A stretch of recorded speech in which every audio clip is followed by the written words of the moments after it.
Olá pessoal, essa é a nossa aula 11, tema D. Estamos falando sobre robótica e agora vamos conhecer as características dos robôs industriais.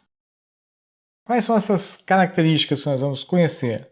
O tipo de acionamento, a resolução, a exatidão, a repetibilidade, a complacência, os graus de liberdade e a configuração. Bom, vamos começar com acionamento. O acionamento pode ser hidráulico, pneumático ou elétrico. Quais são as características desses sistemas?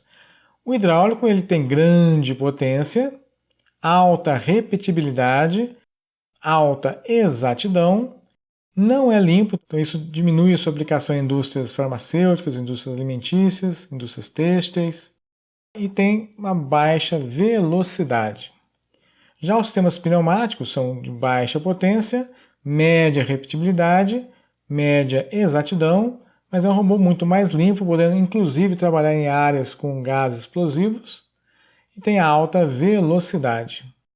O sistema elétrico tem média potência, alta repetibilidade, alta exatidão, é um robô bastante limpo e também tem alta velocidade. Então, cada um com as suas características próprias. Vamos entender a resolução. Resolução é a menor porção de movimento que eu consigo mexer o meu braço robótico. Ou seja, entre uma determinada condição e outra, eu não consigo parar o meu braço. Vamos entender melhor isso. Tem a ver com o número de bits do sistema de controle. Então, vamos imaginar um eixo que tenha 1024 milímetros. Por que esse número quebrado? Só para a gente ter resultados com números inteiros aqui, vocês vão entender. Se eu tiver um controlador de 8 bits, eu consigo controlar 256 posições, que é 2 elevado à oitava. Ou seja, eu consigo movimentar 1024 dividido por 256 apenas de 4 em 4 milímetros. Ou seja, meu eixo pode estar em 0, depois ele vai estar em 4, em 8, em 12.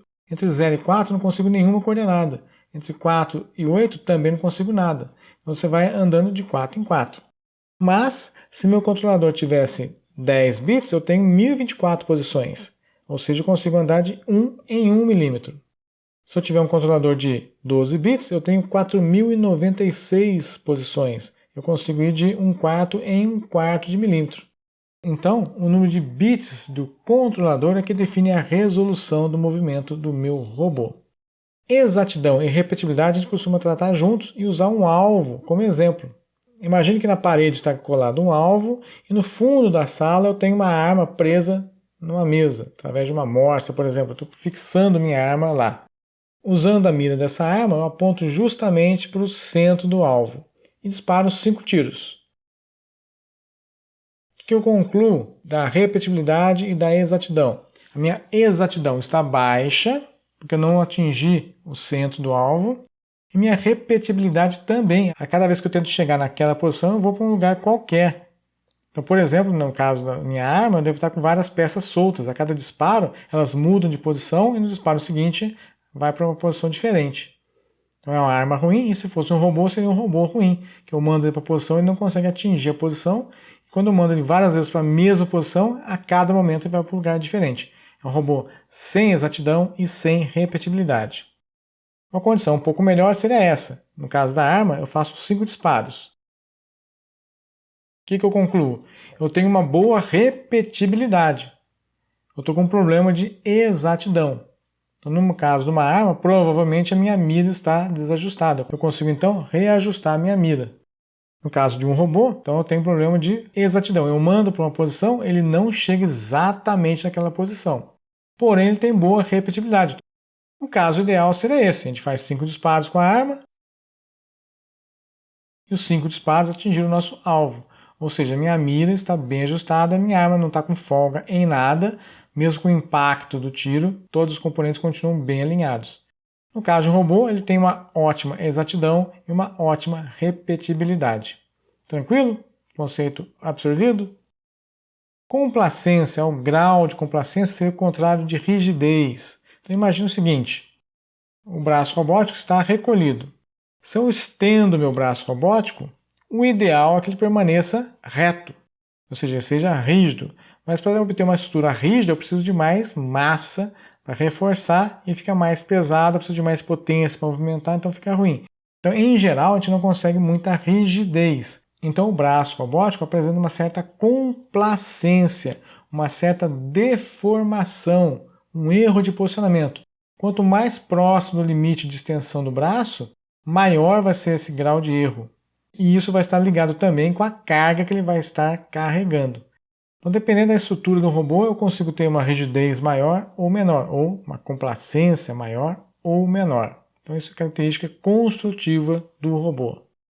Grau de liberdade, o degree of freedom, é o número de eixos que eu consigo movimentar para posicionar e orientar a garra ou ferramenta do meu robô.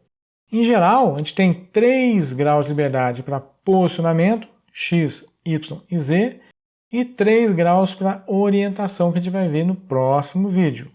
Mas só para não deixar vazio aqui, imagina o seguinte, tem aqui a quininha de uma mesa.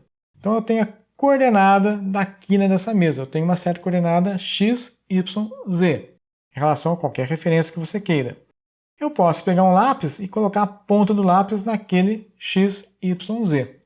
Então eu posicionei a ponta naquela coordenada e o lápis está em certa orientação. E observe que eu posso mudar a orientação do meu lápis, mantendo a sua ponta exatamente na mesma coordenada x, y, z. Então, para eu conseguir algo nesse sentido, eu tenho que ter 6 graus de liberdade, pelo menos. 3 para posicionar e os outros 3 para orientar.